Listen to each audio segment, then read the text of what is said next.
आइए सुनते हैं, रिश्ते बड़े अनमोल होते हैं। सेठ राधेश्याम के दो पुत्रों में जायदाद और ज़मीन का बंटवारा चल रहा था और एक 4 बेडरूम के घर को लेकर विवाद गहराता जा रहा था। एक दिन दोनों भाई मरने मारने पर उतारू हो चले तो पिताजी बहुत ज़ोर से हंसे। पिताजी को हंसता देखकर दोनों भाई लड़ाई को भूल गए और पिताजी से हंसी का कारण पूछा। पिताजी ने कहा, इस छोटे से ज़मीन के टुकड़े के लिए इतना लड़ रहे हो? छोड़ो इसे, आओ मेरे साथ, एक अनमोल खजाना दिखाता हूँ मैं तुम्हें।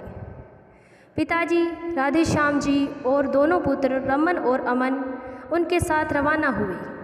पिताजी ने कहा, देखो यदि तुम आपस में लड़े तो फिर मैं तुम्हें उस खजाने तक नहीं लेकर जाऊँगा और बीच रास्ते से ही लौट कर आ जाऊँगा। अब दोनों पुत्रों ने खजाने के चक्कर में एक समझौता किया कि चाहे कुछ भी हो जाए पर हम लड़ेंगे नहीं, प्रेम से यात्रा पे चलेंगे। गांव जाने के लिए एक बस मिली पर सीट 2 की मिली और वो 3 थे। अब पिताजी के साथ थोड़ी देर रमन बैठे तो थोड़ी देर अमन।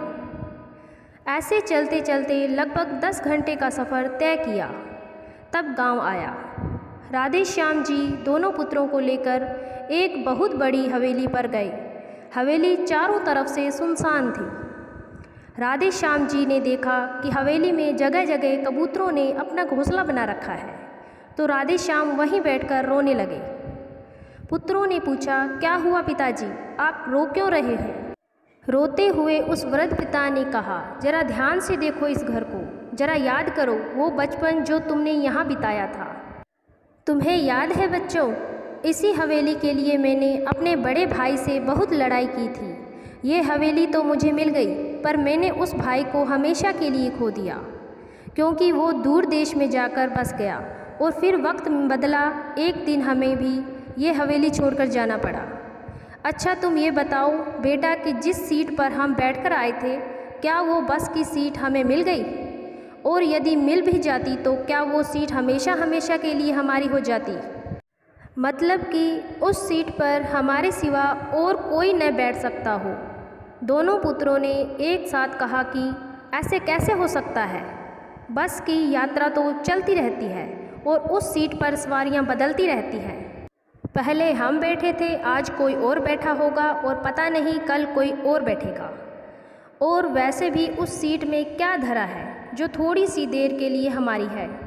पिताजी पहले हंसे और फिर आंखों में आंसू भरकर बोली, देखो यही मैं तुम्हें समझा रहा हूँ कि जो थोड़ी देर के लिए जो तुम्हारा है, तुमसे पहले उसका मालिक कोई और था। थोड़ी सी देर के लिए तुम हो और थोड़ी देर के बाद कोई और हो जाएगा।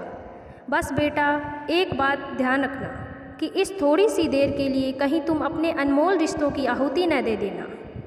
यदि पैसों का प्रलोभन आए तो इस हवेली की इस स्थिति को देख लेना कि अच्छे अच्छे महलों में भी एक दिन कबूतर अपना घोंसला बना लेते हैं। बेटा मुझे यही कहना था कि बस की उस सीट को याद कर लेना जिसकी रोज़ सवारियां बदलती रहती हैं। उस सीट के खातिर अनमोल रिश्तों की आहुति न दे देना। जिस तरह से बस की यात्रा में तालमेल बिठाया था, बस वैसे ही जीवन की यात्रा में भी तालमेल बिठाते रहना। दोनों पुत्र पिताजी का अभिप्राय समझ गए और पिता के चरणों में गिरकर रोने लगे। शिक्षा।